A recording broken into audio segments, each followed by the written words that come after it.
Observing the planet, the micro effect. www.themicroeffect.com. You take the blue pill. The story ends. You wake up in your bed and believe whatever you want to believe. You take the red pill. You stay in Wonderland. And I show you how deep the rabbit hole goes.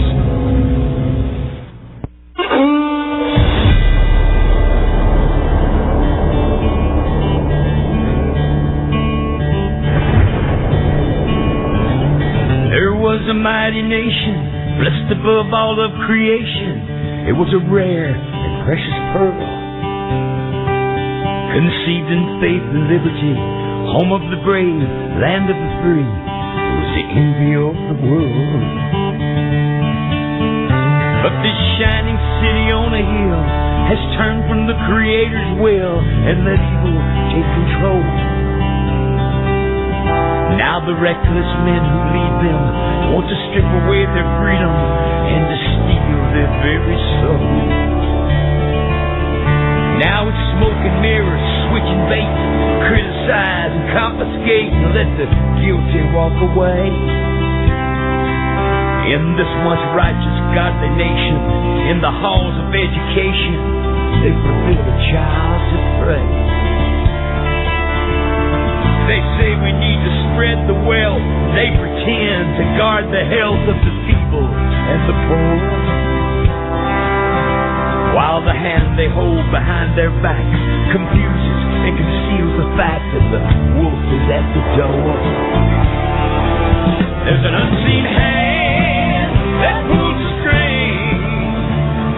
Well, good morning, America, and welcome to Connecting the Dots with Dan Happel. It's a beautiful Tuesday morning, March 26th, and today we have a guest who is going to tell us exactly what natural law, what our founding fathers intended, and what natural law and common law really are, and why it's so important that we retain the type of legal system that our founding fathers envisioned for this nation.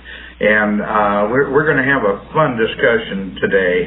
My guest today is Brent Allen Winters, and Brent has written a number of books, but the one that we're going to be talking about primarily today is The Excellence of the Common Law, and that book is really an interesting book. It's fascinating. It's a big book. It's 760 pages, something like that, but it is really a history of where our legal system came from and what the other legal systems around the world are now and why they are that way, and really define why we need to go back to what our founders envisioned for this nation.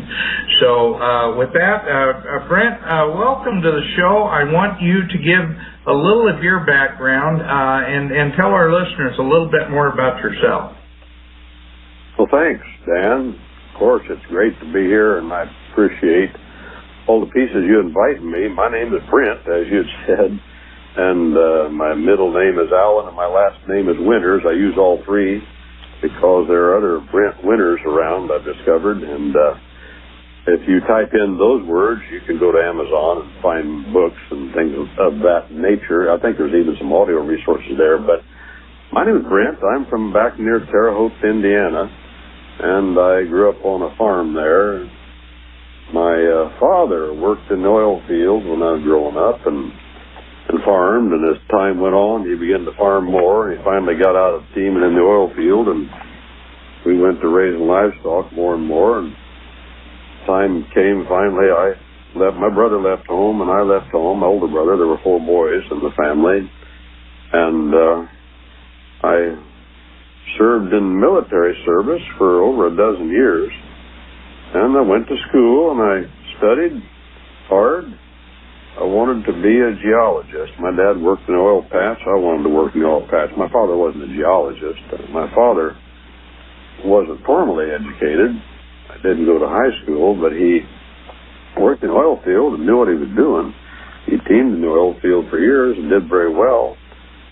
but I wanted to work in the oil field. Well, I got involved with that and ended up, though, not working in the oil field, ended up out west working in hard rock mining, and I got involved with another fella in a mine operation, and I didn't realize that I grew up in cornfields more than hard rock mining, but I found out that it was just like the oil field. Once a fella thinks he's got the rights to minerals, everybody and his brother thinks they've got the rights to them too, and they'll come and say so and file lawsuits against you. My partner at that time was the same age as my father. He's now passed away, and he was from Kansas, and he said, Brent, if we're going to continue doing this, one of us probably ought to go to law school, and I could guarantee you it's not going to be me. So I ended up trying to go to law school. And I didn't have anybody to bankroll me, but my partner, he did help me when I got in a pinch, because I had a family by that time. As a matter of fact, had 6 children by that time. And so it was a matter of financial ability to do it, but somehow I got through a year, and then I ran out of money, went back out west, and got involved in more mining, and then gathered my money up a little more, went back and finished, and I've been practicing law now for quite a while. And that's what I do now, among other things. But what I love more than anything, of course, is to be productive. And if I had my way about it, I'd be back home now farming. That's the way life works, I suppose. We realize that in the end, what's really important, and I know that law is important, and it's important to us in more ways than we can understand. It sets the tone for all of our lives, all of our possible fortunes or lack thereof. Law is simply what is right and what is wrong. And whoever you deem to be your final arbiter of right and wrong in individual instances from whose decision there is no meaningful appeal, that's your lawgiver. And historically, such a person or such a thing, if you're foolish enough to take a created thing such as a man or a priesthood or an idol or one of the heavenly bodies as your lawgiver, or the movements of the heavenly bodies, any created thing, living or dead, if you take that as your final arbiter of right and wrong in individual instances from whose decision there is no meaningful appeal, that's your God, could be yourself. If you're foolish enough to do that, God help you. There are many that do. Matter of fact, I think more people do that than trust the true lawgiver, as James says, for right and wrong. But the true lawgiver has given us 2 volumes of right and wrong. 2 volumes. These and no other, these and no more, our country and our organic documents, the Declaration of 76, to begin, cites both of those documents as our most fundamental law. The first volume is unwritten, and the second volume is written. Our founding document, called the Declaration of 76, calls them the laws of nature, and second, the laws of nature's God. The first volume, the laws of nature, is unwritten. The second volume, the laws of nature's God, is written. That's the Bible. You say, how do you know, Brent? Well, I know it because I can go back about that time, about the time of 1776, and I can read Bill Blackstone's commentaries on the laws of England, popularly called the Commentaries on the Common Law, and he says in the first volume that that's what those words mean. At his time, he says that's what that means. The laws of nature are the laws of nature around us in creation, the way things work, a matter of physics, a matter of the natural world. What goes up must come down, the law of gravity. For every action, there's an equal and opposite reaction. Those are laws of nature. That's the first volume, and it's not written. It's something meant, our Maker reveals His will through those laws, meant to be observed and to be followed, and if you don't follow them, you'll starve to death. That's why the farmer plants in the spring and harvests in the fall. Now, if the legislature in your state comes along and says, we're not going to allow any more planting in the spring, we're going to make sure, and the law is now you got to plant in the fall. Well, if you do that, you're denying God's will, His laws of seasons and nature. And people will suffer accordingly. Well, that's the first volume. Then our Declaration of 76 says there's a second volume, the laws of nature's God. And William Blackstone,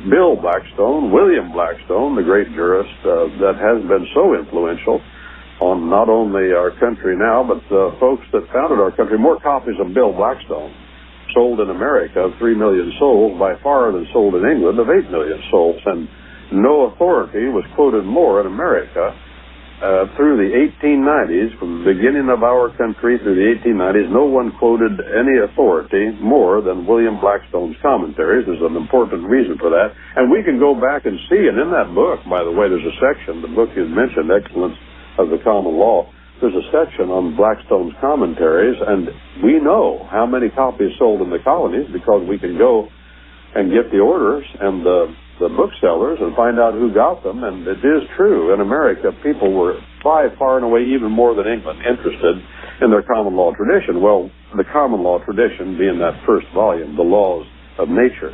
Well, that second volume, The Laws of Nature's God, is the Bible, says William Blackstone. It's written, and it's particular. It tells us right from wrong. And those two volumes reveal the will of God to man. There are no other volumes. There is no other source. These and no others, these and no more. You say, well, Brent, even though William Blackstone says that, how do you know that's true? Well, I know it's true because John Locke said so. Now, John Locke, of course, said Tom Jefferson, the fellow that was the chief drafter of the Declaration of 76, our organic law is declared there. Tom Jefferson said that John Locke was one of the three greatest men that ever lived. Not that he was Jesus Christ, but he was a great man. And John Locke, to understand our country, we need to understand him. He was an Englishman, and he was an incurable fan of the Scottish Enlightenment. Incurable. And the Scottish Enlightenment, of course, arose out of the Scottish Reformation. Scottish Reformation, chief personality in those days was John Knox. The Scottish Reformation established in Britain, along with the Puritans in England, the absolute authority of that second volume called The Laws of Nature's God, the Bible, as from the true lawgiver, the only true lawgiver, that person from whose decision there is no meaningful appeal in individual instances. That's our God. He is lawgiver. Those words, the words translated God mean lawgiver, Elohim of the Older Testament, Theos of the Newer Testament. And John Locke was the son of a Puritan lawyer, And his father said, I want this boy educated, so he sent him for an education to a fellow by the name of John Owen. John Owen was the greatest Puritan of his day. Now, if you know anything about the Puritans, you know, as Winston Churchill said, that they were the most biblical race of men that ever lived. Yes, even more biblical, much more biblical than ancient Israel ever thought of being. The Bible is a history, the Old Testament especially, of the unfaithfulness of God's people called Israel. The Puritans strove, and they're the ones that are our first founders, along with the Scots Presbyterians, but they had a strong sense of the laws of nature's God. That's the phrase that stands for the Bible. Well, John Locke was a fan of the Scottish Enlightenment, and that phrase and the idea that there are two volumes of God's revelation of his will to men came out of the Scottish Enlightenment. Now, there are a lot of people that complain about the Scottish Enlightenment, and I understand why, but nonetheless, the Scottish Enlightenment had good things about it. And one of the good things it had about it, after the Reformation, after the laws of nature's God were clearly established as being the Bible, then people in Scotland came along and said, now, wait a minute, that's true. The Bible is the laws of God written in particular, and the final rule in cases of any disagreement or misunderstanding. But God has revealed himself through nature. And out of that, by the way, in Scotland came the explosion in all of Britain. And John Locke wasn't Scottish. He was English, but he was a fan of the Scottish Enlightenment. Came the explosion of scientific discovery.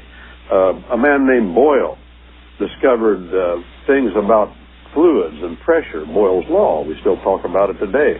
A man named Faraday, he was a Scotsman. He discovered some of our most fundamental laws of electricity.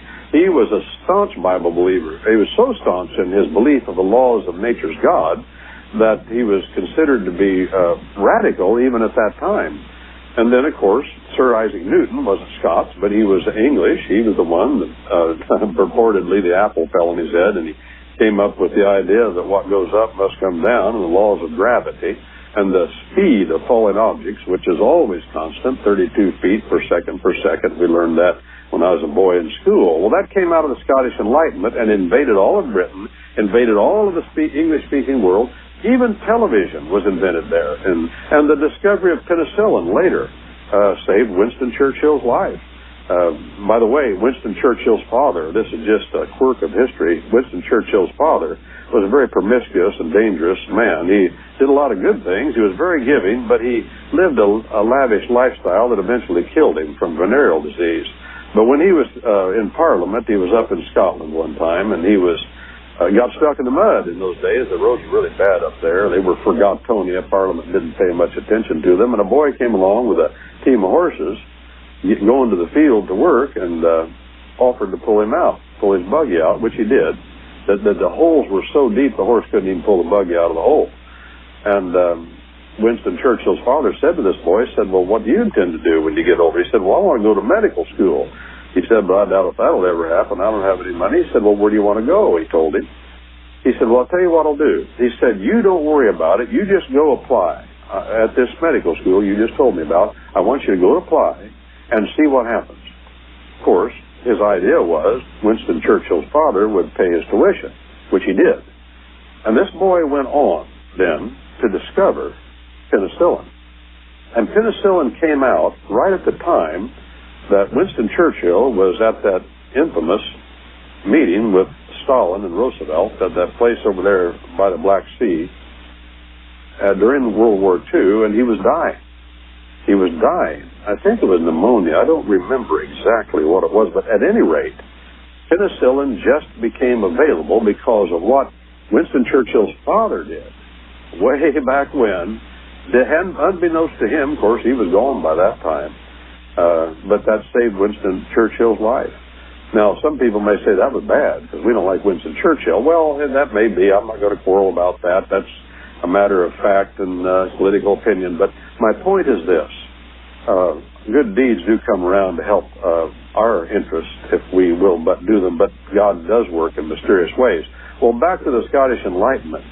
So there were 2 volumes by the time the Reformation and the Enlightenment came, 2 volumes in the English-speaking world, and by the time our nation was founded politically, officially, in 1776, one more set of volumes came along that reveals what was really going on in the minds of Americans, the rank and file Americans. And that was Encyclopedia Britannica. Encyclopedia Britannica was published in 3 volumes in 1776. It was the first edition. And it was published by a society of gentlemen, it says in the preface, a society of gentlemen from Scotland. And it was part of the Scottish Enlightenment. And what they wanted to do was write articles of knowledge about everything. And they ended up doing that.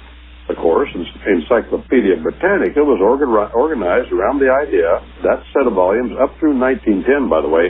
If you can find a set of Encyclopedia Britannica that is 1910 or before, and they're out there, don't hesitate to buy them, because Encyclopedia Britannica, written before, the volumes that came out 1910 and before, 1910 was the last edition that was put out under the policy that the laws of nature's God and the sovereignty of God and the unity of creation that enables all scientific investigation and prosperity comes under the heading of Hear, O Israel, the Lord our God, the Lord is one. He is Echad, He is unified.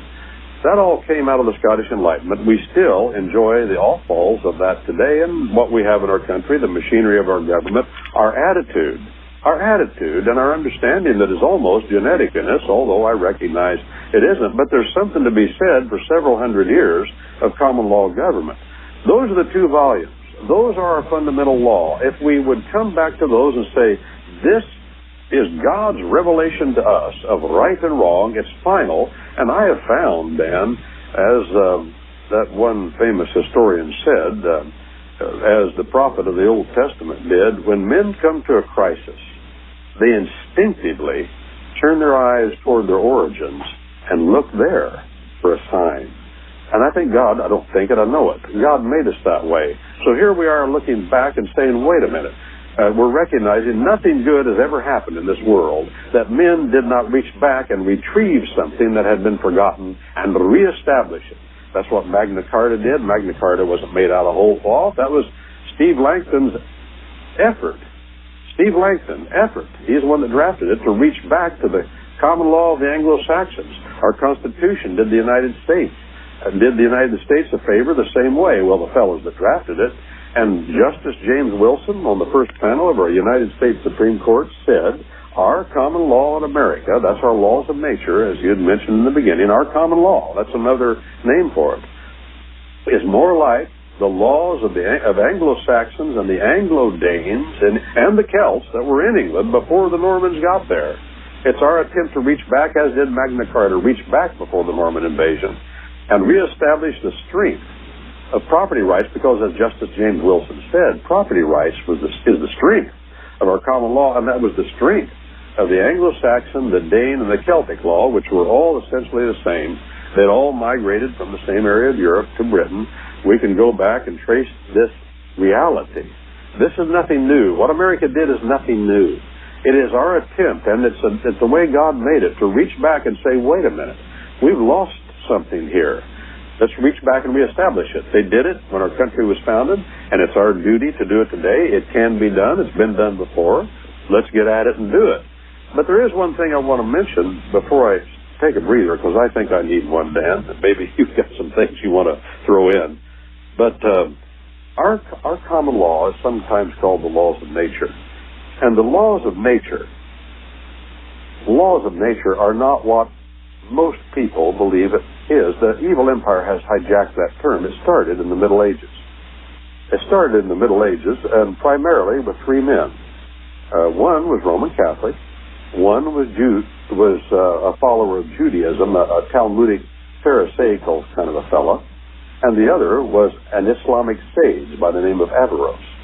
All three of those men were contemporaries, and all three of them did the same thing at the same time, and it overtook Europe, and it has become the popular view here. Of course, the Roman Catholic was a fellow called Thomas Aquinas, and his writings are the official doctrine of Rome.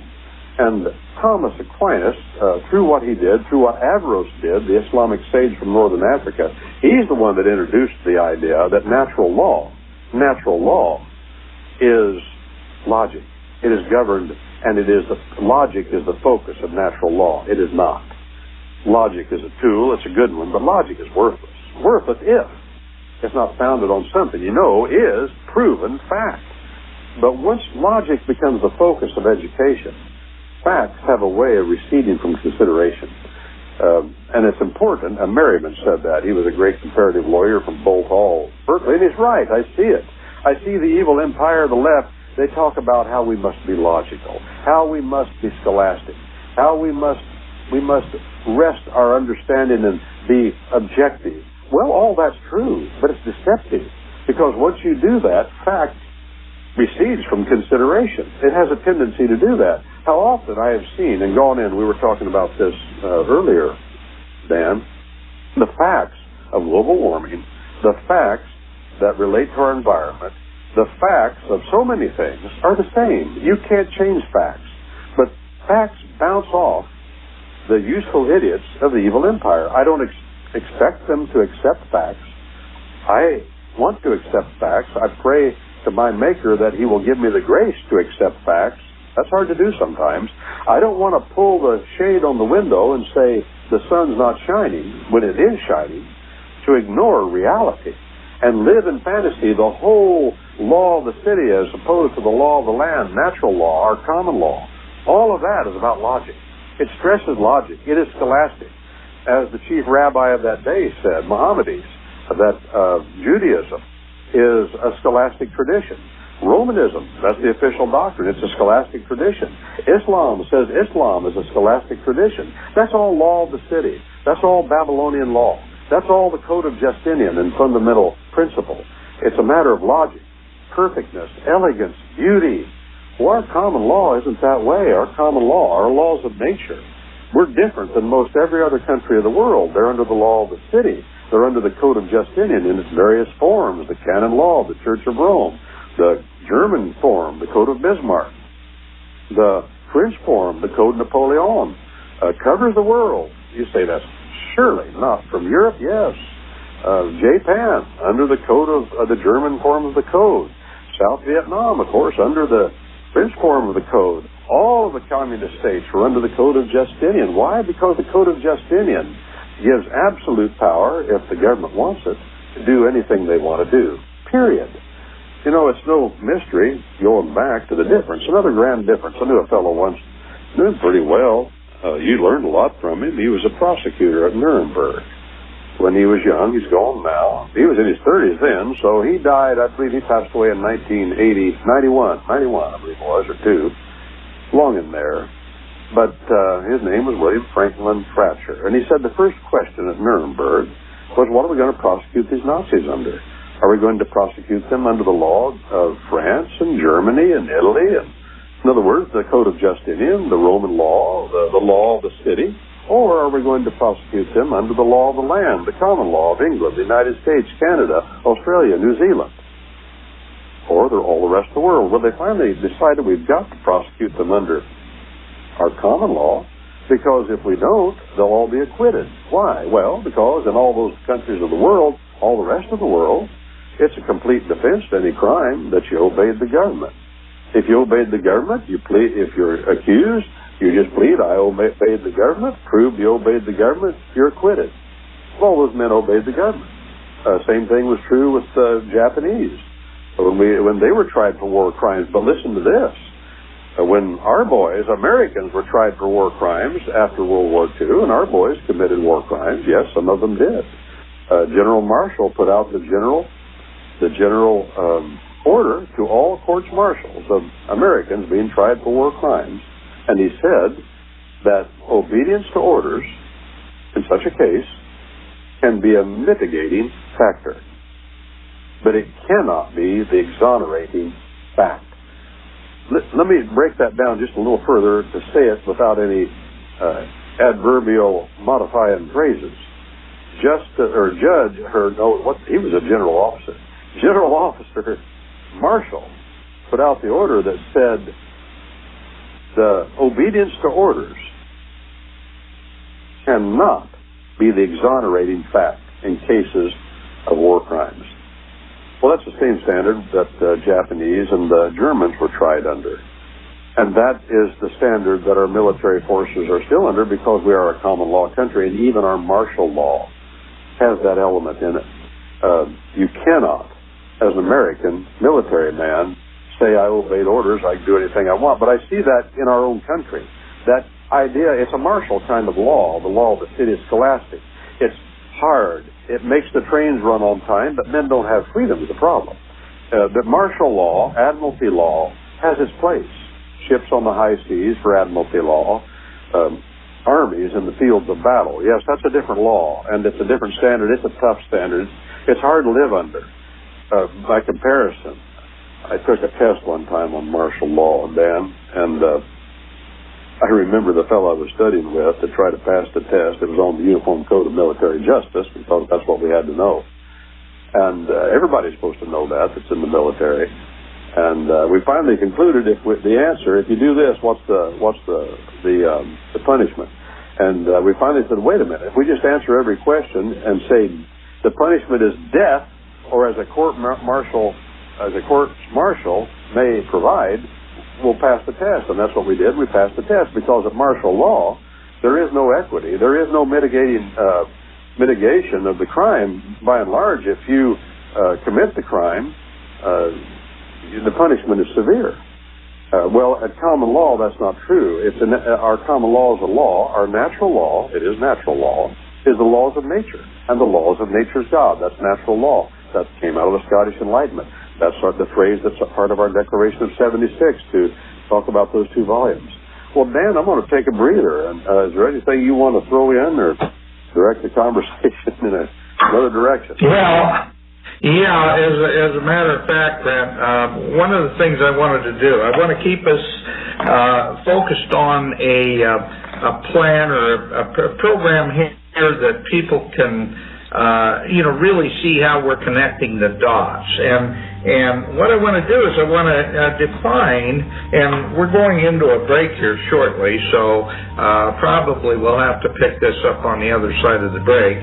But I want to define how our founding fathers used common law, natural law, to really create our legal framework for our whole system of government in a meaningful way. So let's take our break, and we'll get back on the other side. Serving the planet, The Micro Effect. www.themicroeffect.com.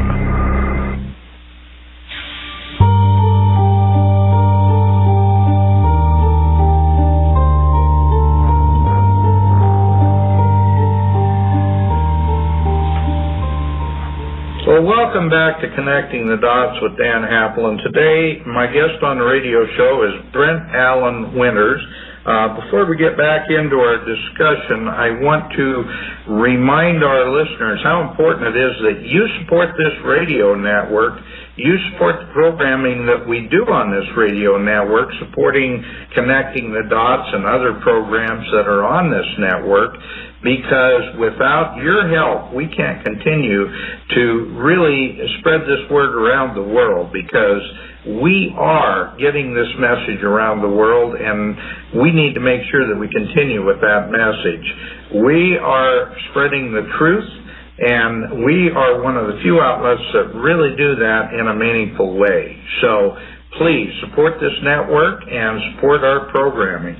Okay, Brent, when we get into the discussion here, I don't want to get too far afield because there's so many things we want to talk about that are so important.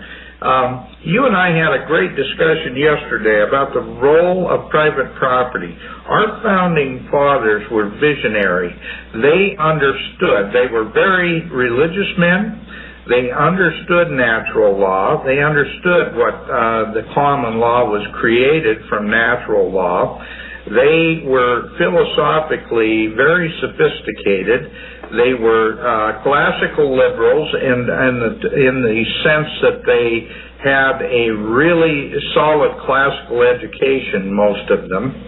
And they really understood very simple ideas, and yet at the same time they could weave those into one of the most sophisticated systems of government in the entire world, because it allowed for the rights of man and private property and all the things that we hold so dear in this country, and do it in a way that really had never been done before, not in a meaningful way. Even though the English have their common law, they really didn't have the same sense of private property that the United States of America has developed. And it's really important that we bring that concept forward. So let's talk about, first of all, how natural law supports the ideas of private property.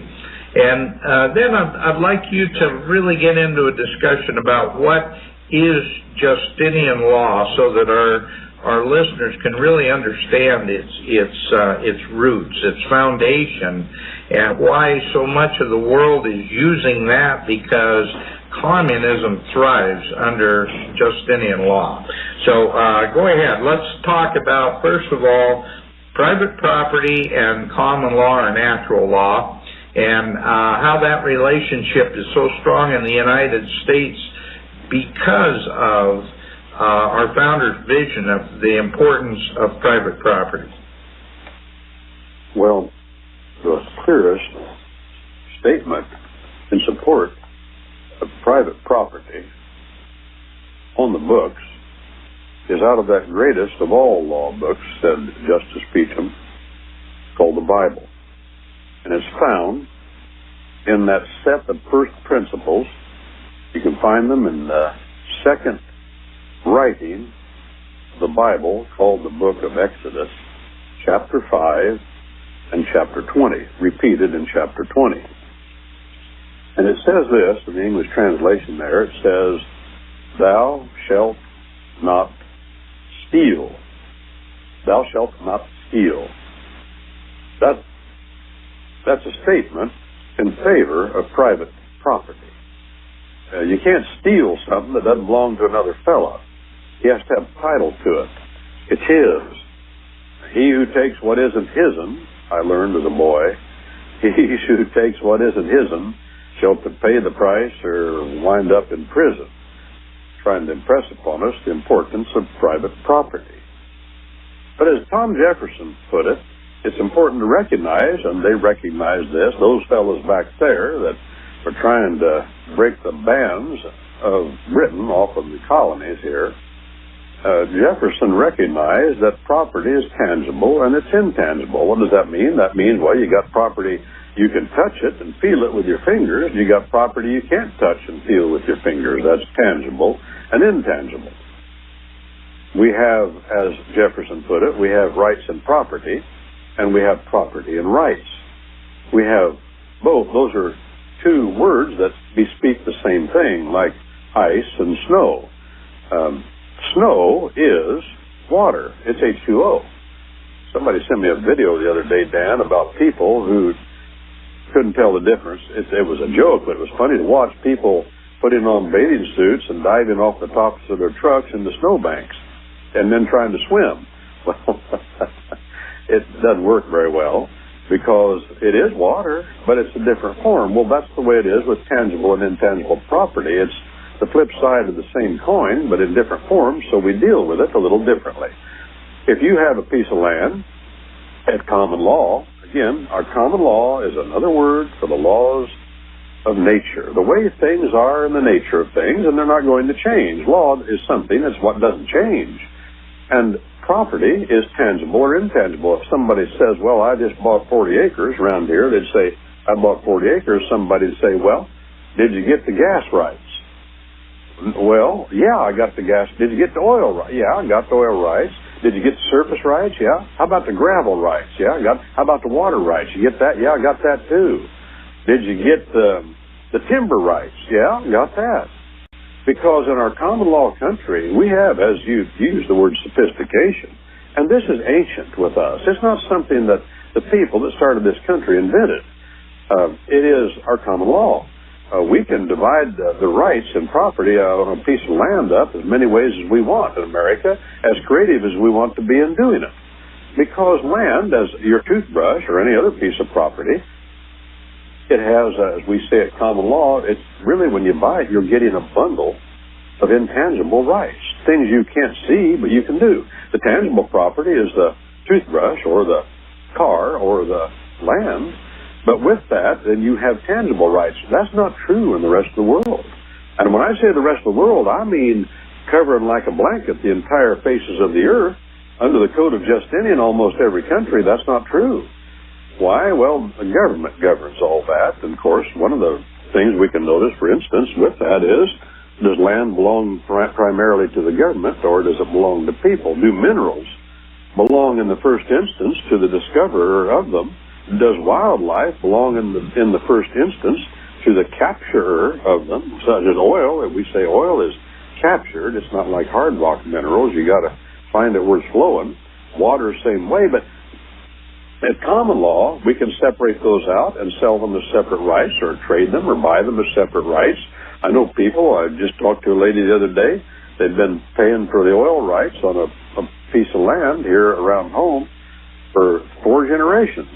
4 generations. And $10 a year, the taxes on those oil rights. They're filed in the real estate section down in that safe room in the center of the courthouse, just like all other rights and property. But to make one other distinction, you talked about, and that's the importance of property rights in our common law tradition are ancient. It is true that we tried to reach back beyond the Norman conquest. When the Normans arrived and conquered England in the year 1066, they brought with them the imprint of the Code of Justinian. They'd been on the coast of France. They were from Norway. They were Norwegians. They'd been on the coast of France for about 165 years, and they had been heavily Romanized from that experience because that was part of the old Roman Empire, the Holy Roman Empire by that time. When they got to England, they immediately took Roman priests and replaced all the common law judges in the courts with Roman priests. Well, what's a Roman priest? He's a lawyer, a very highly trained lawyer of the Code of Justinian, the canon civil law of the Church of Rome. Well, then, William announced at that time that the common law would remain the law of England. That was the way of the Normans, wherever they conquered. They conquered Sicily. They did the same thing. Whatever law they had, they said it's in place. But there was a twist to it. What they wanted to add was administrative precision. That's part of the law of the city. And the bureaucratic law became part of England at that point in a way it never had been before. That was from the Papal Revolution, as Harold Berriman from Harvard used to talk about, wrote a book on the subject. Bureaucratic law rose out of Rome. Bureaucratic law, administrative law reached a pinnacle during the French Revolution in France. All that came before the French Revolution to England. So by the time that was in 1066, by the time Magna Carta came around, Englishmen were screaming bloody murder to high heaven. You've got to back off. There's too much Code of Justinian getting stuck in our common law. We're not enjoying the right to trial by jury in the purity we did before, or the Anglo-Saxons did. And so Magna Carta was written for that reason, to try to reach back and reestablish what existed before. When our country started, we saw the same thing. But we did not. The folks that were at the beginning of our country didn't invent anything. The truth is, we didn't really have a revolution here at all. We didn't change anything, not really. Our courts existed and continued. Our legislatures existed and continued, just as they had to a great degree before the war. That's why our break from Britain was so successful compared to a South American revolution. You know, they don't call them revolutions for nothing. Revolution has to do with things that revolve. That's why they call them revolutions. That's politics. They revolve. This set of thugs gets in power.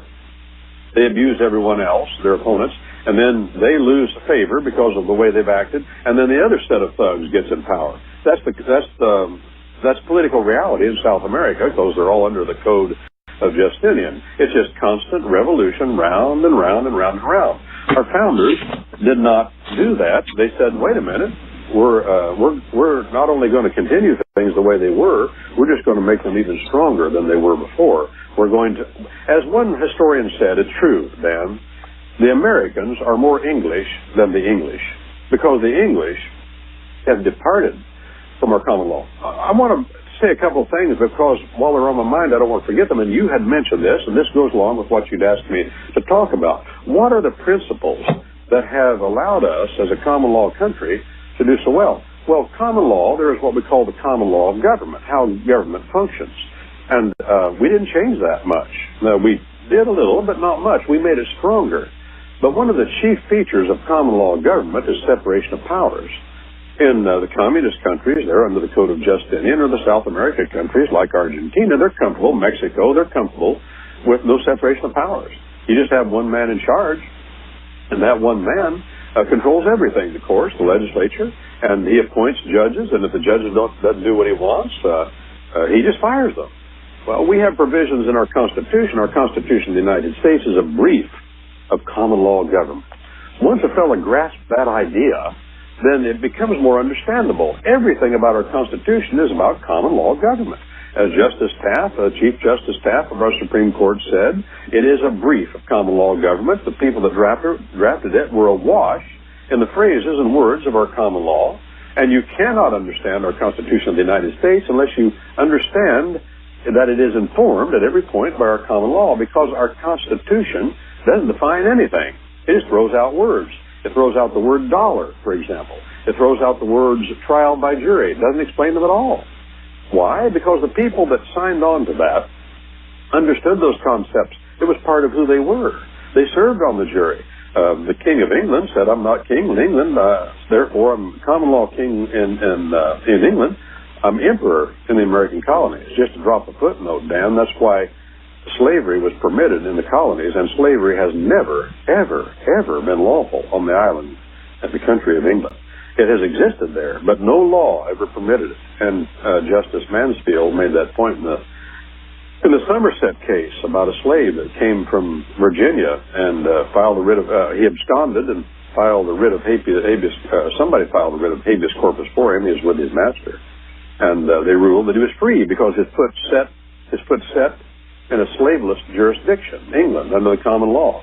Well, they said the colonies have slavery, therefore that's okay. Even Blackstone, Dan, in his first volume of his commentaries we talked about a while ago, he said that our common law does not apply in our American plantations. And that's why we went to war, by the way, because the people over here said, no, our common law does apply. Natural law, to use that word, that phrase, the Declaration.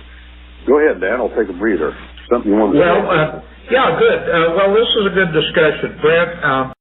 one of the things, and you alluded to this when you were talking about private property or property rights, but people don't realize that literally everything of our essence, of our being, is private property. Our thoughts, our body, our conversations, our philosophy, all that is our private property. And we have deviated so far from that, and the reason that the people on the left, the people that want to take away our rights and enforce us under Justinian law, the reason they're doing that is because they recognize that without private property, we have absolutely nothing. Absolutely nothing. We can't think, we can't speak, we can't do anything, as well as physical property. So I think it's important that you tell our listeners just how fundamental property rights really are when you're talking about freedom of speech and all the other things that are part of our American experience. Well, I appreciate you nudging me that direction. Let me come at it from this angle. This might be revealing. It is to me. There are only three things that any man can have in this life. Only three things. And our founding documents put those three things together. And they stand and fall together. Life, liberty, and property. There is nothing else that any man ever receives from above, and that's where we get everything from above. Everything mankind has known through centuries in the history on all the continents. They've come to the conclusion that everything we have comes from above. Even the pagans conclude this in their pagan way. It comes from above. It comes to the land. And therefore we retrieve it from there. That's where the wealth arises. And even our law, it's always been recognized, arises from the land. That's why our common law anciently has been called the law of the land. That phrase appears in our Constitution of the United States, Article 6. It was lifted from Magna Carta. Stephen Langton put it there. Stephen Langton, by the way, I like to drop footnotes. Stephen Langton was the man, he drafted Magna Carta. He was the man that gave us our chapter divisions to our Bible.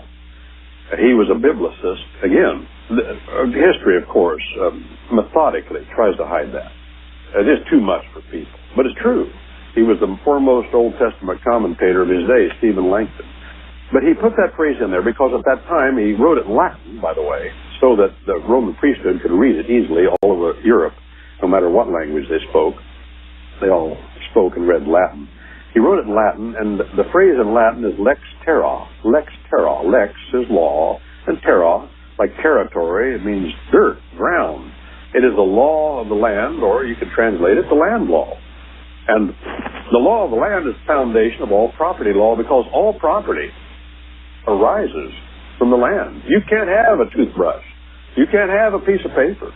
You can't have a pencil. You can't have an automobile that is either worried from the mountains in hard metals and mineral, or it is worried or coaxed, I should say, from the soil and crops.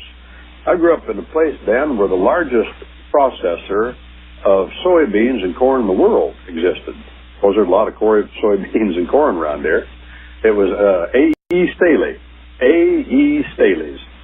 And eventually A.E. Staley really went like gangbusters. Then ADM, which was nearby, took over. A.E. Staley was purchased by a British outfit, and they aren't as powerful as they were. But A.E. Staley really went like gangbusters when it was discovered that soybeans could be used as a part of making plastic, and when the plastic revolution came in the 50s and 60s, of course, the demand for soybeans then became very economical. Before that, it was just used for hay, pretty much. It wasn't that economical.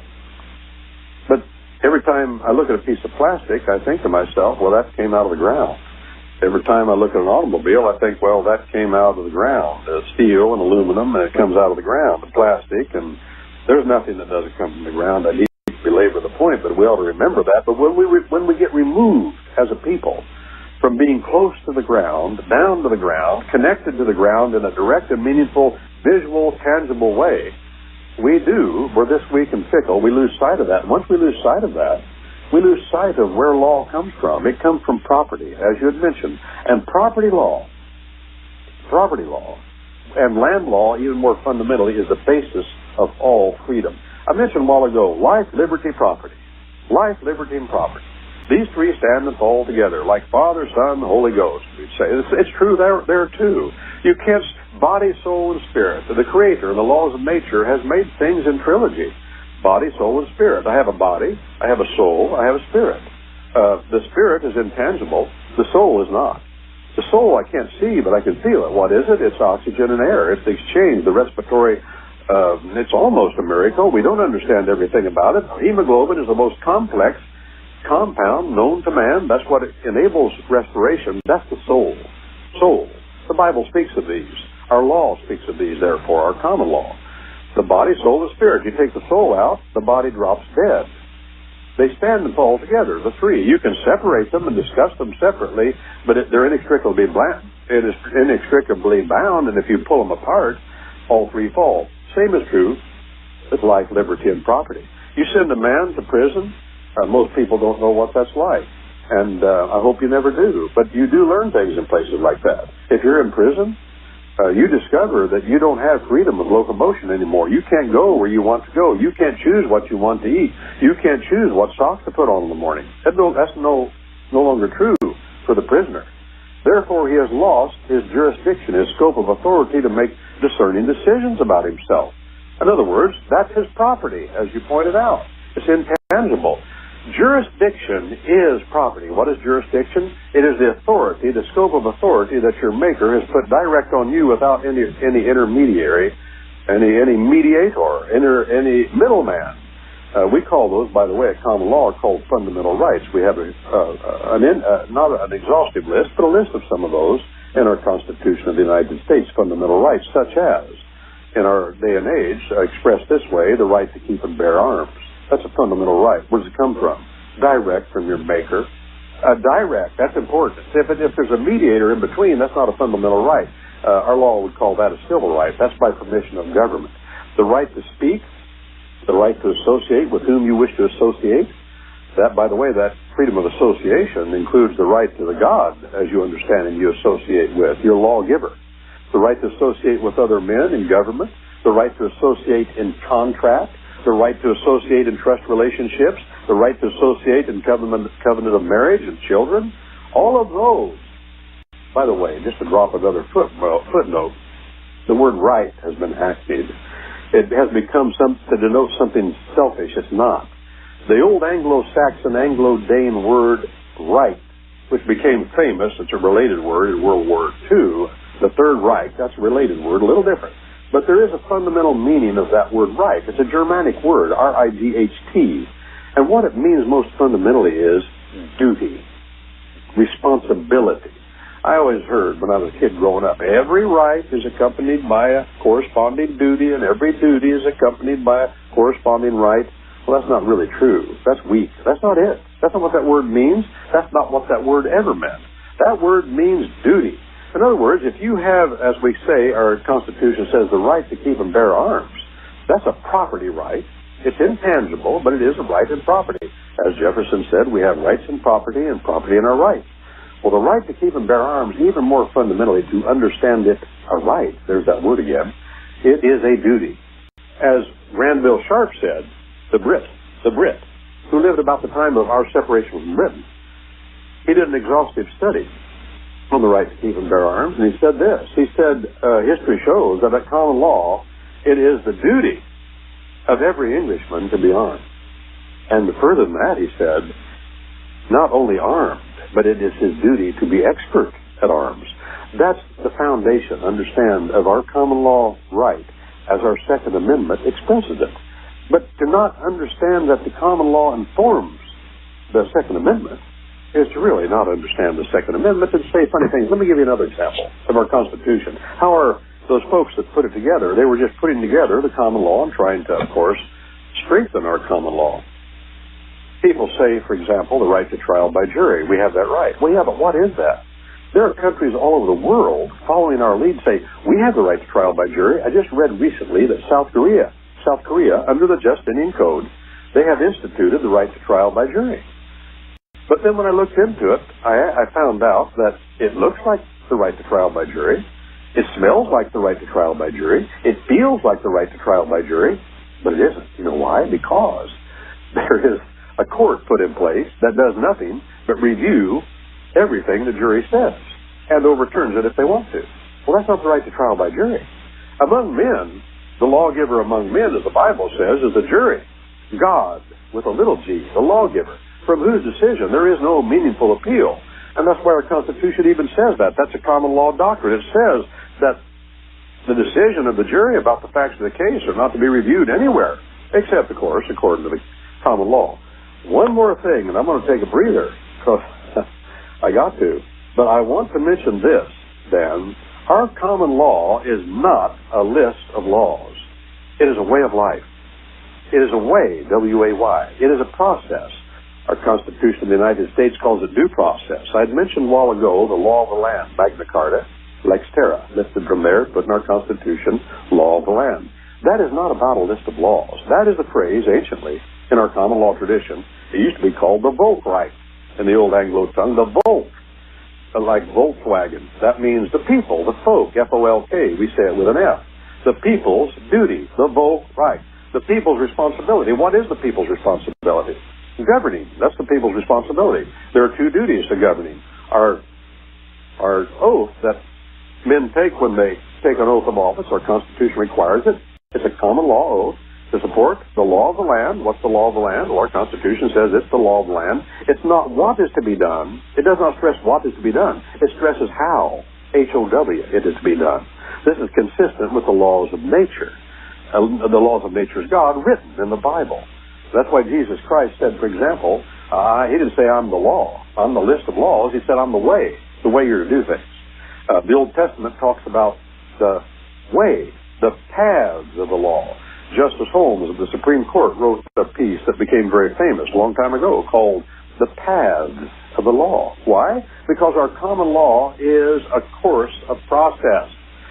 We, in our common law traditionally, we do not say we must reach the result that the statute of the government commands, or the government commands through the statute. That's what they say in the rest of the world. Whatever we do in our tribunals, we must reach the result the government commands. We don't say that here. We're saying it more and more in our bureaucratic state, but we shouldn't be. In a common law, we say we're going to focus not on the result we got to reach, but the process we got to follow. Because if we follow the process that the law tells us to follow, called due process, then the result will take care of itself. Let the chips fall where they may. That's not our business. And that's why the Bible says, of course, do not be afraid of the face of any man as a juror or as a judge. Don't be afraid of them. Why? Because if you follow due process, the judgment is not yours. It's mine. You follow due process. You cookbook due process. The result that I want. We're going to give you your break here. Okay. We're moving into our top of the hour commercial break. We'll be back on the other side, and we can pick this conversation up. Thank you, Dan. Serving the planet. The Micro Effect. www.themicroeffect.com. You take the blue pill. The story ends. You wake up in your bed and believe whatever you want to believe. You take the red pill. You stay in Wonderland. And I show you how deep the rabbit hole goes.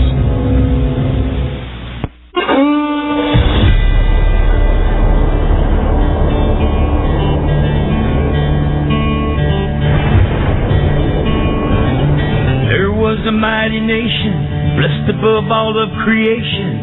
It was a rare and precious pearl,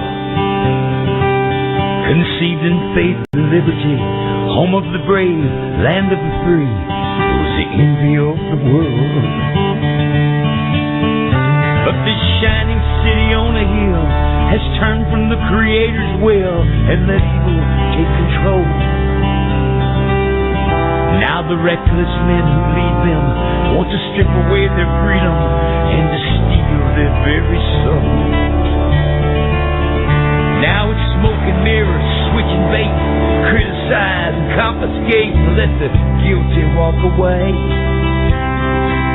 In this once righteous godly nation, in the halls of education, they've revealed a child's afraid. They say we need to spread the wealth. They pretend to guard the health of the feeble and the poor, while the hand they hold behind their back confuses and conceals the fact that the wolf is at the door. Well, welcome back to Connecting the Dots with Dan Happel, and today our guest on the radio program is Brent Allen Winters.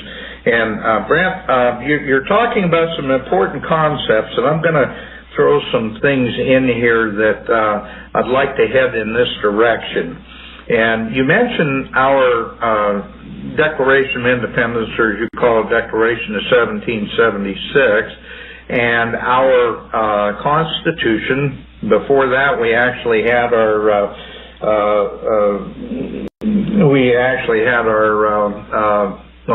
I'm trying to think of the founding document that actually came before our Constitution, the Articles of Confederation.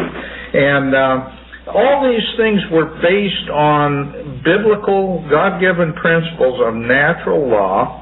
And, you know, we hear from the left that, our Constitution is an outdated, outmoded thing, and it's too simple, it's too, it's geared for a whole different time, and on and on and on. And the reality is, the reason that document is so simple, as you say, is that it's intuitive. It's brilliantly written because it actually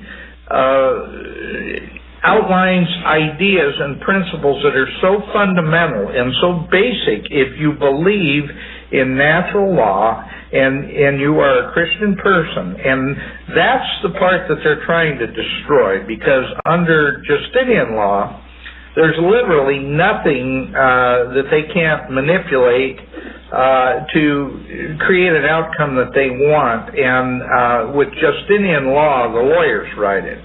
And one of the reasons that they like that kind of law, and it's also one of the reasons they're fighting so hard to get an Article 5 convention, is that they can literally destroy the foundation of our Constitution. They can destroy the foundation of our common law, because then they'd make a transition into Justinian law. And we've not really defined exactly what Justinian law, and I'm talking historically. Would you talk about a little bit about the foundations of Justinian law and why it's so important that we return to our common law heritage and get away from the Justinian law? Well, yeah, that's great direction to go. I'm glad you bring me back to fundamentals, and that's what I like to talk about. But the subject then swells, and I sometimes get off of directly that. But here's the fundamental of it. There are only two traditions of religion, law, and government in the world. There have never been more than two, and there never will be any more than two. I don't care what it looks like. I don't care how different it is. There are only two. There is the truth, the true lawgiver. True lawgiver has said his will. The will of the sovereign is law. The true lawgiver, his will, is law. And then there's everything else. And everything else is fundamentally the same. But amazingly, everything else falls under, in most cases, even that hard code of the Justinians, that hard code of the law of the Roman Empire. So from whence did it come? Well, of course, it arose first in sophisticated fashion at the settling of the city called Babylon, about over 4,200 years ago. And we can go back even and read the laws of that city and the mercantile law of that city, and we can see clearly that it's the code of Justinian. What does that mean? Well, back at Babylon, there was a man named Nimrod. The Bible gives us a clear record of this, of the personalities involved, and tradition of history gives us a lot more even. And it's incontrovertible, again. It's pretty reliable evidence of history. But Nimrod, the fundamental of the law of the city is it is government by a single will. Government by a single will. And that means also government by the single will of, for example, a combination of men, such as a legislature. They combine their will into one, all their wills combined into one, and they pass legislation. And they say, this is what, I know that all of them don't agree, but the way it works, that's what it comes out to, the combined will into one, and that becomes law, period, no exceptions, there is no appeal from that that's meaningful. That was, of course, a national socialism, such as Nazism, sometimes called fascism in Italy, communism, a law of a single will. In that case, they called it the party boss. Among Islamic people, it's traditionally been called a satrap, or they have different names for the man who rules like a dictator, kills who he wants, does what he wants, may appear benevolent and loving at times, he can get away with it, but it's a single will. And it can be expressed in many ways, and that single will then controls all powers of government, the legislature and the judicial. The difference there, this is one of the fundamental differences. There are many ways we can express it. I like this one. It's a good one. We talked about one is process-oriented. All the rest of the world is result-oriented.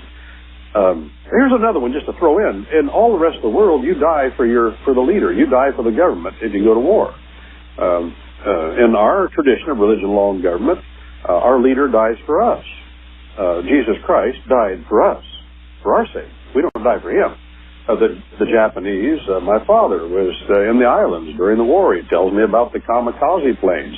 Those boys committed to dying for their God. And they did. 100,000 Japanese jumped off the cliffs at Iwo Jima at the order of their God. They died for him. He lived through the war, and President Reagan even went to his funeral. I'm saying that to point out that he lived a long time. He didn't die for them. No. They died for him. You die for the government. The state, as Hegel said, this is the foundation of it too. Hegel said the state is God walking on earth. So we die for him. And those that would say we stand in the place of God, the priesthoods of the world, oh, we're not God, but we stand in the place of God. You must obey us. That's the very definition of Antichrist. There are many Antichrists. It comes down to government and religion. Whether people want to acknowledge it or not, it's still true. It's the deepest convictions we have are of government. Period. All of us. And that comes down to the response to our lawgiver, whether it be true or false. But there are only two traditions of religion, law, and government. A government by a single will, and a government as according to our common law, which are the laws from nature's God. How he has set it up among us. He undergirds that with the Bible, the laws of nature, the laws of nature's God written in the Bible, and mutually supportive with the laws of nature and vice versa. In cases of disagreement or misunderstanding, as the Reformers said, the laws of nature's God, written in the Bible, are the final rule, not the Code of Justinian. What's the final rule in the world of the Code of Justinian? It is the Code of Justinian, whether it be the canon law, not the Bible, the canon law. All the universities of the world were established for that very purpose, to establish the Code of Justinian, to supplant the Bible as the final rule of faith and practice. Now, that's a matter of history. That's a fact. And it's not something we can change, and our common law is about finding fact and following a course of process. It's not about logic. Facts being so stubborn as they are. We start with that. Men will think it through if they want to. If they don't, there's nothing you can do to help them. They'll subvert the fact.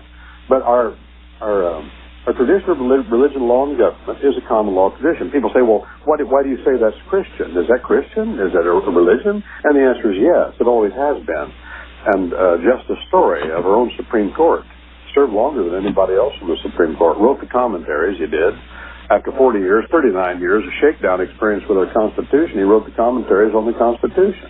He said there never has been a time in our common law tradition that Christianity did not lie at its very foundation.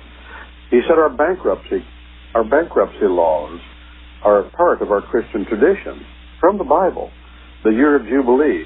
And it would be a travesty among us if we did not have a process whereby men could escape a debt that they could never get rid of. Just as one example.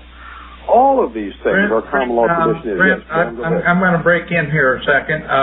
We've got a caller online that wants to ask you a question, and then we'll get back into the discussion. I do want to talk about how important it is to keep our Constitution and to guard against an Article 5 convention. because I think you and I both understand that the technocrats, the bureaucrats, would love more than to destroy what our founders created. So anyway, with that, we've got a caller on the line. Would you like to ask Brent a question? Yes, it's Jim from Illinois. Good morning, guys. Hello. Morning, Tim. Hey, good to talk to you. Good to listen to you guys and talk with you. Anyway, Brent, when you say everything is from the land, that would basically be the earth as stated within the Declaration. Jefferson had laid this out, memorialized this in the Declaration, and it was to assume among the powers of the earth the equal and separate stations to which laws of nature and of nature's God entitle them. And that is a very inclusive statement there. And also it states the first principles which come from the Creator. And the Creator, according to Genesis 1:26 through 28, never gave dominion of man over another man. So, it would seem that when they assumed this position, they never really acquiesced or waived. It was always there to be picked up or retained by man. And a lot of times I think that that is left out. The powers of the earth is left out of the equation when we state the natural law and the law of God. All three of them must be maintained in equal order. And so I'm just asking you, of course that's my conjecture, and I'm just asking you, what are your thoughts on that? Well, repeat again for me, please. What are the three things that you say must be in balance? The powers of the earth, the equal and separate stations to which laws of nature and of nature's God entitle them. No. Yes, that's important, obviously. Now, I want to hasten that real quick. I'll say it categorically. The Declaration of 76, the Northwest Ordinance of 1787, the Constitution of the United States, these are not the final word on anything. These are men's observations upon which we agree, and I think they're good ones. And I don't find very much about them that is objectionable, by the way. I do a few things. I think I could have said, I shouldn't be so arrogant as to say that. I think somebody could have said it a little better in a couple places.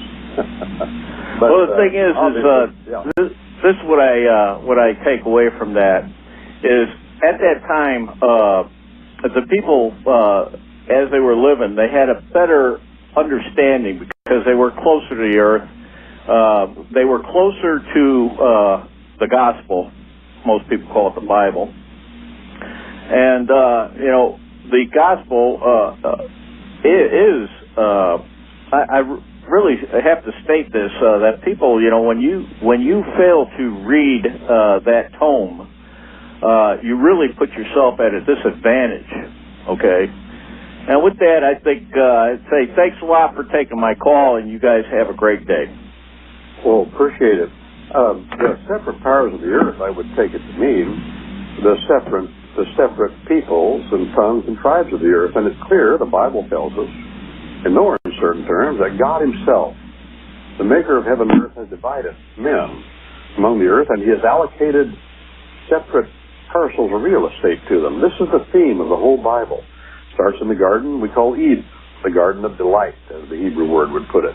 And there, of course, our grandpa Adam and our grandma Eve were placed, and he gave them a parcel of real estate, and he said, I want you to take care of it. It's property that has been bequeathed to you by trust settlement.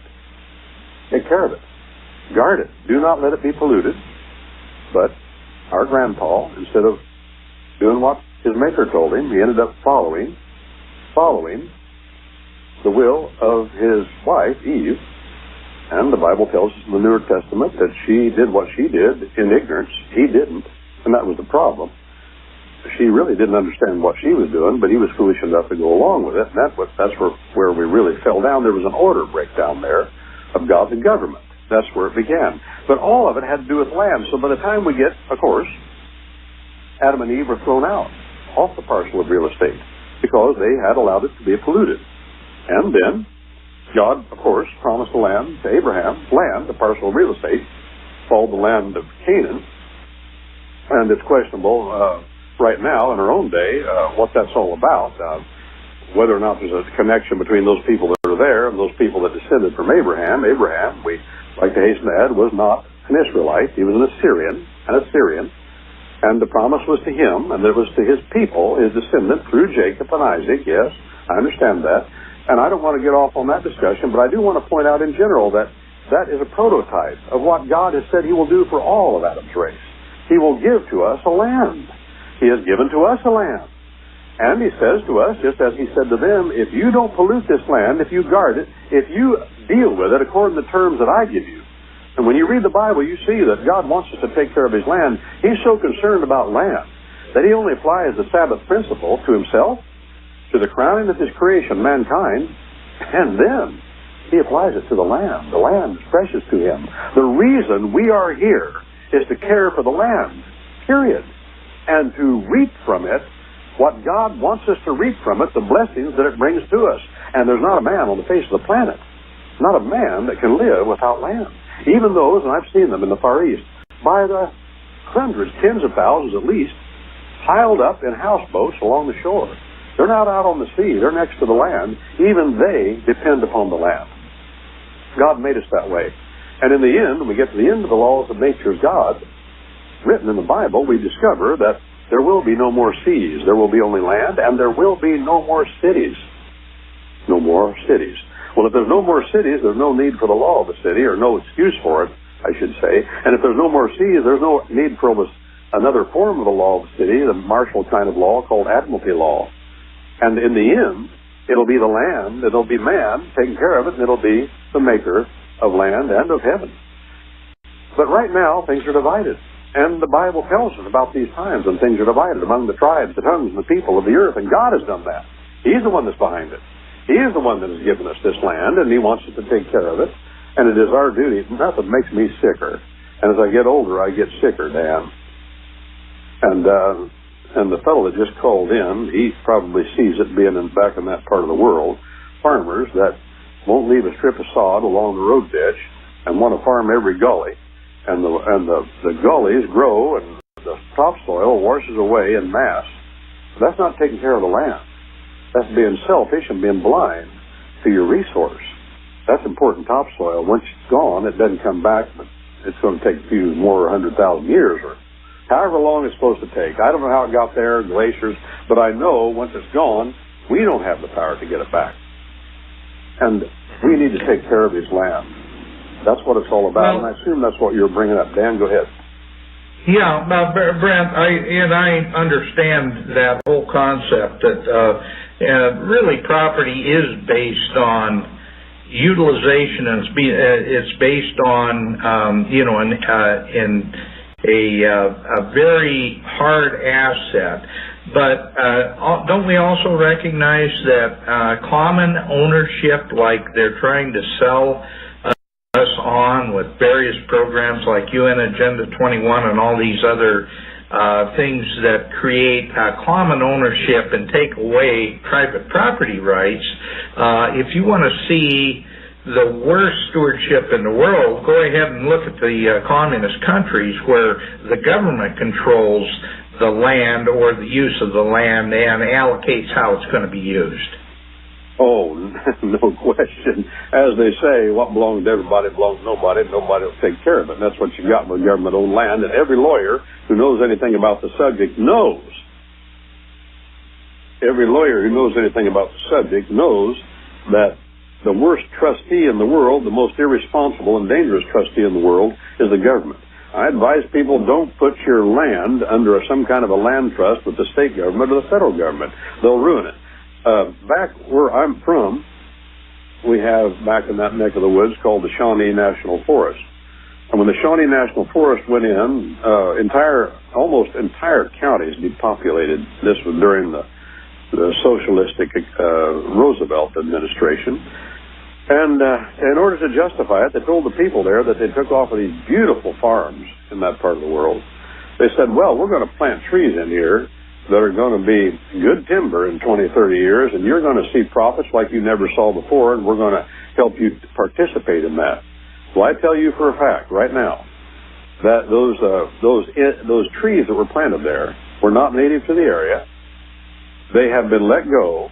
The Shawnee National Forest, instead of being well cared for and productive and beautiful, is now a tangled mess of trees that don't even belong there. And they go so far now they won't even let people walk, much less ride their mules or horses into that national forest. Why? Because government is not about land. Let me add this. A difference between the Code of Justinian, the law of the city in general, and the law of the land is this. One of the grand differences. And this follows, of course, the laws of nature's God written in the Bible. The law of Justinian is about getting money out of men, dominating men, taking from other men. That's the way you get rich in that system. The law of the land is about dominating the land, being involved in a business, a calling that encourages production of land. It's about dominating land, not about dominating men. And it is no accident, of course, that Jesus Christ himself said in the gospel records, he said, do not be as the nations who seek to dominate one another. Well, what's he talking about? He's talking about that trust settlement way back there with Adam when he told our grandpa Adam, take lordship over this parcel of real estate and dominate it. He did not say take lordship over your fellow man and dominate him. That's why Christianity is about domination of land and what comes out of it, and not domination of men. And the Code of Justinian is just the opposite. It's all about domination of men. And people that live in a system like that and have for generations, they accept it. I talked to a person right at my age. We were talking about what it was like to grow up in the days of the Cold War. This person was from Russia. And we laughed. I laughed. This person was telling me, well, we weren't allowed to own an Elvis record or a rock and roll record, and the government did this and the government did that. And I said, listen, let me ask you a question. In your country of Russia, how do you know who has the right to rule? Oh, I said, that's easy. The person that has the power and is willing and shows he's willing to use it. He has the right to govern. Wow. Which is the opposite of our common law tradition. Might does not make right in our minds. It does in theirs, and he accepts that. After generations and thousands of years, he accepts that. But in our country, we would say, well, no. Right makes might. Authority comes before use of power. You've got to have jurisdiction before you have the right to act. And if you act without the authority to do so, you're a criminal. Well, they don't see it that way in the rest of the world. And the proof of authority is not the possession of power, but the possession and use of power. Then that's the proof. We will bow down and let you rule. Well, that's the way it is, for example, in the country called Russia. Dan, back to you if you had a comment. I don't want to overrun things. No, actually, we're moving into a break, but we'll pick this up on the other side because it's important that our listeners really understand the foundation of our Constitution and our system of government.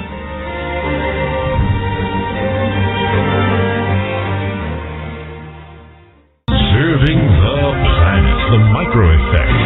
www.themicroeffect.com.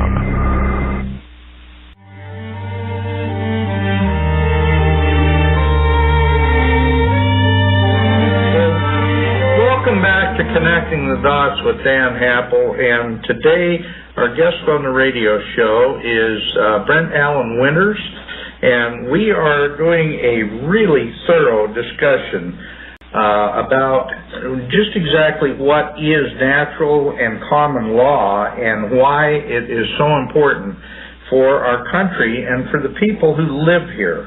And Brent, before we get back into the discussion, we're here to connect dots, and what I want to do is I want to connect the dots between why it is so important for those on the other side, those who want communism, those who want a controlled society, those who think man is, the ultimate authority, and yet at the same time they want to control man, why it's so important for them to separate us from common law, natural law, and the fact that those laws are based on nature's law, on God's law, and they're based in very, very strong Christian concepts.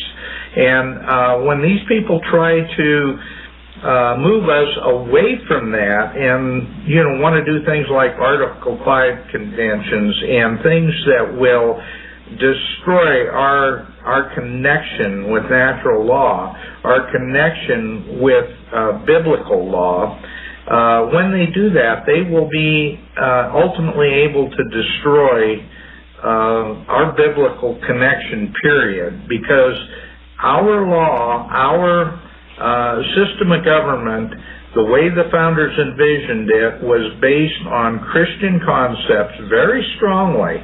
And the people on the left are the ones that are trying to say, no, it was never, these men weren't Christian men, or at least a lot of them weren't. It was based on something totally different than natural law or God's law. It was based on an egalitarian system that really put government in charge. And I just want to make sure we direct this back to the idea how important it is for those of us who ban that to protect what we have and to throw off those on the left that want to destroy our connection with God. Well, to go back to an experience I had not too many years ago, I was privileged to interview at that time the most well-known state Supreme Court judge in the country, probably. Nice fellow in his own way, and I was asking some simple questions.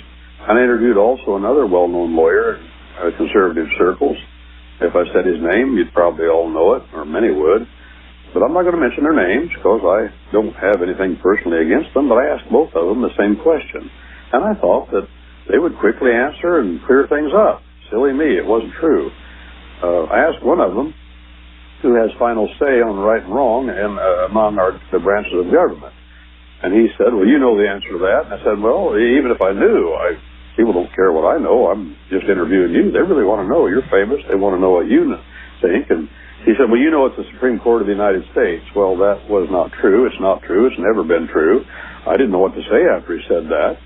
The branches of government are co-equal. The Supreme Court is not the trumpian branch of the other two branches. They live in a constant, never-ending, perpetual Mexican standoff. That's the way Madison and the rest of them wanted it.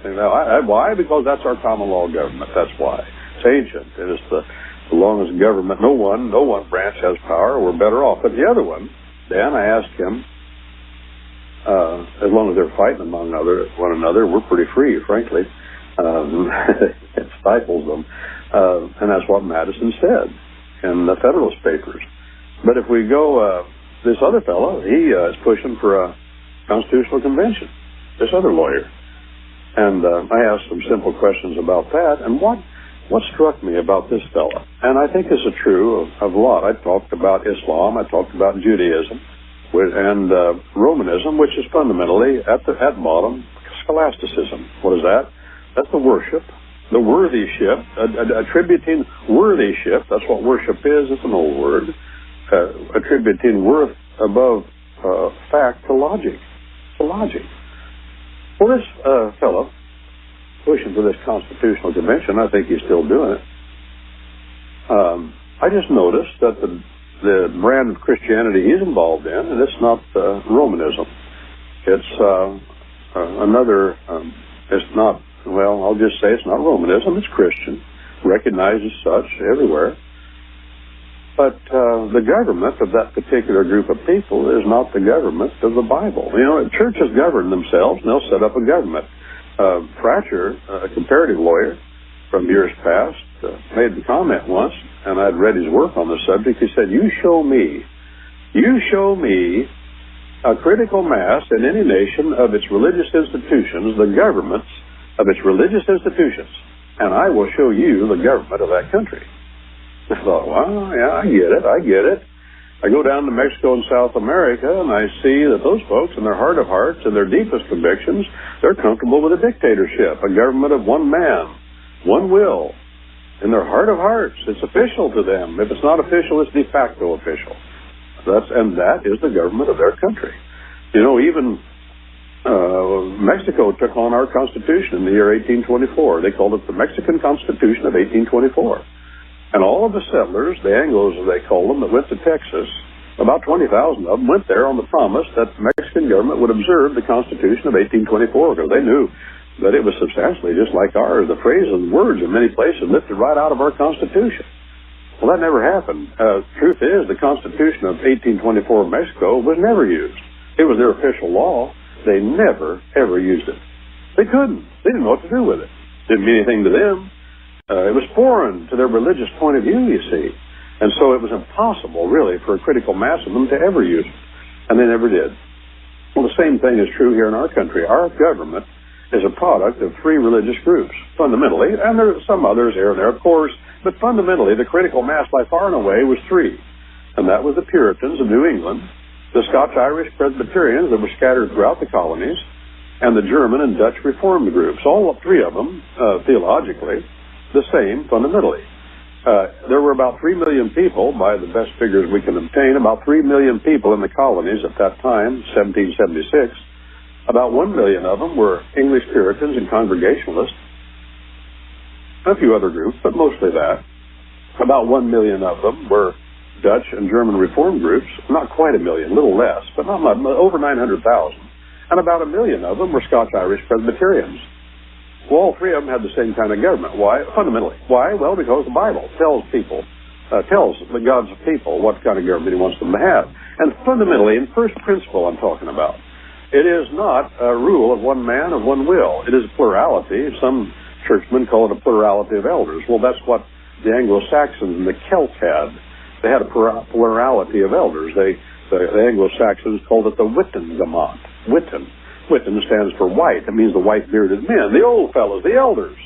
They were the ones that ruled, and the king in old Anglo-Saxon England have documents, copies of documents that talk about the advice and consent of the Wittengemot. Well, that's what we have in our Constitution of the United States, the advice and consent of the elders. That comes out of the Bible. It's consistent with the Bible.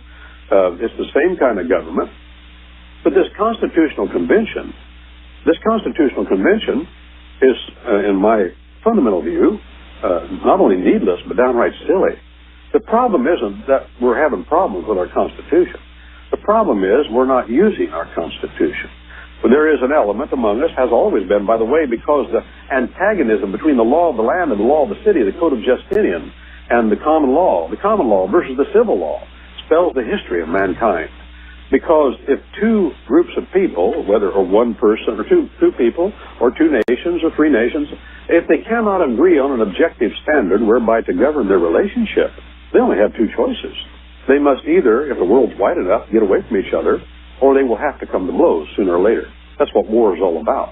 War is all about two different groups of people not agreeing on an objective standard whereby to govern their relationship. You see, the Constitution of the United States is one of those objective standards outside of the states of the United States, upon which the states agreed would be used as the objective standard to govern the relationship, how things were to be done, not what was to be done, you see, but how things were to be done. That's our common law among the separate states of the Union. That's what the Constitution is. They agreed upon it. Magna Carta is said to be an agreement between the Crown and the landholders of England upon what the common law is, what the true law is, the law of nature, on any given instance. Then they list them there in Magna Carta, how it applies. So the Constitutional Convention, it seems to me, is just downright ugly and dangerous, as though the Constitution is outdated. Listen, law, to be true law is unchangeable. The first principles of it are unchangeable. Stealing has always been against the law and will continue to be. Go ahead, Dan.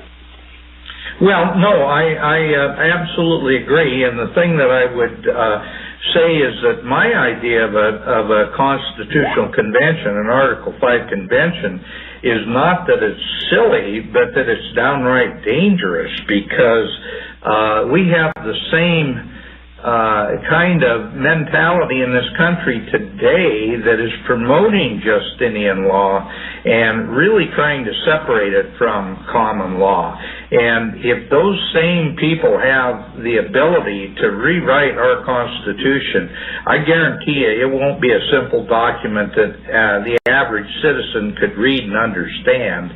It will become probably a 35,000 or 50,000 page document of legalese that a bunch of damn lawyers will turn into a real mess.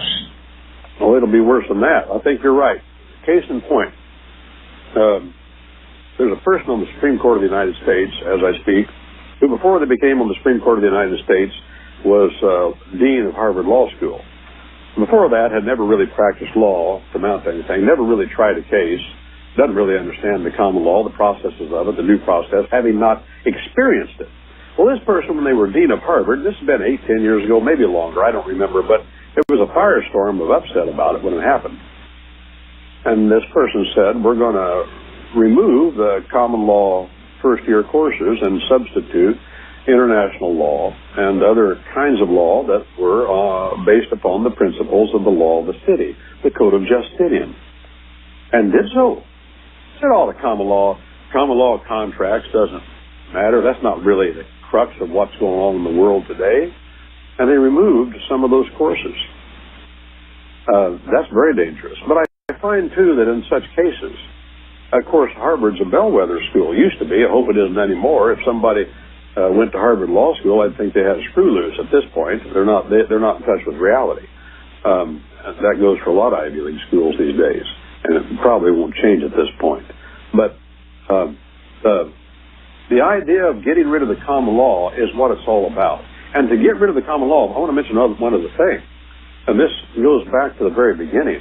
One of the things the evil empire, the useful idiots of it, want to destroy is masculinity, manhood, the role of the male. And it's no accident that the male is being attacked in the most vicious way. We must destroy fatherhood. We must destroy the role of the male. Why? Because the male is key to the fundamental trust settlement of God, and that's fundamental to our common law. Of course, men are important. Matter of fact, they're chiefly important in many ways, but their confidence is being eroded, and those that are rabid feminists have tried to denigrate little boys, give them Ritalin, of course, en masse, destroy their ability to have confidence to take any leadership role. We see it in our media. I'm not saying, and I'm not under any illusions that I'm going to change that, but I do know this. I know the truth on that point, and I want to speak to the dignity of women, the dignity of marriage, and the dignity of children. The Bible says, honor all men, love the brotherhood, fear God, honor the king. Honor the king. Well, that's no different than honor all men, nothing special, just treat other men with respect. What does that mean? Bottom line, what is respect? Respect is that I don't get between you and your duty before your maker. And that's what I see the evil empire doing. Why do they do that? They do that because of this. Because in the evil empire, the Code of Justinian, the antagonist of our common law, is that some man, that the state, the government, stands in the place of God on earth. You say, well, you're getting awful religious. Well, I'm not getting religious. That's what they teach. Would we be foolish enough to say that the Nazi regime did not say that there is no appeal beyond us? But it was in a Christian nation they said that. So they had to be careful, and they couldn't say, well, we're not God. No. The Japanese emperor could get away with saying that, and he did say that. The emperor of North Korea does say that. The only public worship allowed in North Korea is of the emperor. So they just say, yeah, we're God, because they don't have Christian sensibilities in that part of the world. But in Germany, they have that, so the ruse is this. Well, no, I'm not God. But God has commissioned me to stand in his place, and I have all of his power, and there's no meaningful appeal beyond me. Therefore, you have to do what I say, or I'll kill you. It's a capital crime if you don't do what I say. That, you say, oh, that's stretching it. Well, just look at history. That's not stretching it. That's what the Code of Justinian allows. This person from Russia said to me, Dan, that I was talking to, we were comparing notes and we were enjoying talking about times. But I said, well, what did the Russian people think when Boris Yeltsin, of course, all the people in America, Boris Yeltsin is now, he's a freedom-loving guy, everything's going to be great. What did he do? The first thing he did was he surrounded the parliamentary building with tanks. He said, everybody's out of office. Get out of the parliamentary building. It's a one-man show until further notice. He took the reins of power, and he chained the parliamentary building shut, and he took over. I said, what did you think about it? He said, this guy said, well, that's the way it is. And when a man has to do that, that's what he has to do. Well, even if he has good intentions, as Hitler, let's say that Hitler had good intentions. Let's say, and we can say this, a lot of the things that Hitler did, people in Europe still like and enjoy. People in the Netherlands, you can talk to them about it. The programs he put in place, many of them are still there. But the problem with all that is, did he make the trains run on time like Mussolini? Oh, yeah, he did all that. The problem with that is, freedom goes away. You can't make your own choices anymore. And if you disagree, he'll put piano wire around your neck and hang you. That's the problem with the Code of Justinian, because it allows government. And the terms of that code, remember, Justinian, the Roman emperor, is the one that commissioned the compiling of that Babylonian law into one place. And amazingly, he called it the Logos. Logos. Well, that's what John the Apostle calls Jesus Christ in John chapter 1, verse 1. In the beginning was the Logos. And the Logos was with God, and the Logos was God. That's an important word. But they claim for their code, their Justinian's code, that it is the supreme pinnacle of human reason, perfect in elegance, perfect in beauty. Again, see, it's back to logic and reason, not fact. Back to you, Dan. No, Brent, I have to 100% agree with what you're saying here, and certainly those that think that Christian common law can let's say, work cooperatively with Justinian law. All they need to do is read Bonhoeffer's book about how the church changed in the process of Hitler's reign, and how really they had no power at all. It was 100% Justinian law, and the trappings were there only to placate those who were Christians. That's all it was for. Well, I can see that too. Oddly, and this is an odd twist of history, Martin Luther, of whom I'm a great fan. I'm fascinated with his life. I'm not a Lutheran, never have been, but I'm still fascinated with him, and I think it can be said that without Martin Luther, America might not even be here, because Martin Luther was used in such a powerful way to turn the world upside down for the right, and reestablish in his own country, among his own people, the authority of the Bible by putting it in their native tongue. But Luther lived in a place called Saxony, and Saxony was one of those enclaves that the Roman law had never been able to conquer. Even the Roman legions had to back away from Saxony after Hermann the German in 9 BC terminally whooped the Roman legions, slaughtered almost 20,000 of them. They went home with their tails tucked between their legs, and they never went up there again and started calling those folks barbarians. Well, they weren't barbarians in the sense they knew more Latin, a lot of them, than the Romans, and the truth, they just didn't participate in their city law system. Well, up until Martin Luther even, the Roman civil law had never taken that part of the world. And Martin Luther, when the Reformation started, he saw what was happening. He saw how Rome hated him, and he was an earthy man, there's no question, and a well-educated one on top of that. An odd combination. He didn't smell that much library dust, but he knew more than those fellows those scholastics that shut themselves up in musty libraries and seldom took a bath. Well, Martin Luther told the electors, see, it was divided in a common law fashion. That was a common law people. That was where the Anglo-Saxons were from, and the Volksreich still prevailed there, and their electorates and their provinces were divided up, and if the electors in those provinces didn't agree, it was a division of power, like in our common law system. He said to them, though, we're going to beat Rome. We're not going to beat the Code of Justinian. We're not going to beat the canon law. We're not going to beat tyranny. We're not going to beat the chokehold of the abuse of the priesthood and the money they're milking out of us, unless you have the same power that Rome has. If you have the same power that Rome has, we can act quickly and we can beat them. And he talked the electors in Saxony into accepting the principles of the Code of Justinian to govern. And because of that, Bismarck was able to do what he did when he took the Code of Justinian in the year 1900, tweaked it a little bit, and put his name on it, called the Code of Bismarck. And then later, of course, the rise of Nazi Germany. That was a rise of prosperity and national pride. It was Time magazine said Adolf Hitler was the man of the year in 1938. Had his picture on the front cover. His policies brought Germany back from absolute destruction to absolute prosperity in just a couple of short years. But that doesn't mean that that's the long-range plan of our God for people. And that we don't want that to happen in America. And the reason it's happening is because we don't even allow to be taught in our law schools a subject called comparative law. It was required at one time in our law schools. Comparative law, what does that mean? That means we compare the only two legal traditions of religion, law, and government that are available in the world, the law of the land and the law of the city, and we compare and contrast them. When I was in school, it was offered, and I took the course, and learned a lot, of course.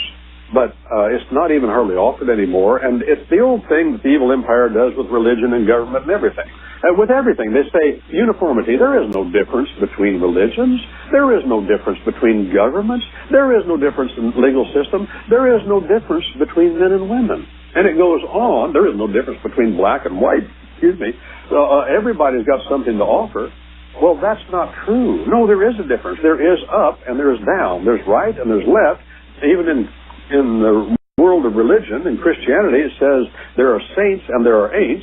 Jesus Christ said, you either are for me or you're against me. And I could end maybe with this point, Dan. Neutrality has never been an option for mortal men. You're either for him or you're against him. And if you're for him, you're for the law of the land. You say, oh, it doesn't say that in the Bible. Yes, it does. That's the theme of the Bible, is law. How do I know that? Because God does what he does on the basis of his will. And the will of the sovereign is law. And when you look at it and you contemplate it, and I don't know everything about it, but I've been worrying over it like a dog worries over a bone for about the last 40 years, and if there's anything that I can conclude conclusively, it is that law is about land and it's about process, how things are to be done, not specifically foremost what is to be done, but how it is to be done, because if we follow the how, we'll get to the proper what. We will. That's the question. We got to ask the right question. Back to you, Dan. Well, no, Brent, we're getting close to the end of the program. I want you to be able to talk a little bit about some of the books that you've written and how people can get more information on talk on your website and let people know how they can get in touch with you to learn more. Well, you can go to commonlawyer.com. Dan, thanks for allowing me the opportunity. Commonlawyer.com, www.commonlawyer.com, and you can see there on the events button how you can participate in a class we just started. We just finished on Saturday mornings by a Skype kind of a platform. You can see me, I can't see you, a class on the law of evidence for 45 weeks, and now we're beginning a class on the law of contract. The law of promises, which relates closely to property, of course. And you can also listen to us on the radio. You can find my books at Amazon.com. Just type in my name, Brent Allen Winters, and they'll come up. Among those books is Excellence of the Common Law, the book you had mentioned, 958 pages, Dan. And pick out the section. Yeah, I guess it is. Go ahead. Okay, well, I'm sorry, but we've run out of time, Brent, but this has been fascinating discussion, and I ask our listeners, please join us again next week to help us connect the dots. It's a central bank elite bringing our destruction.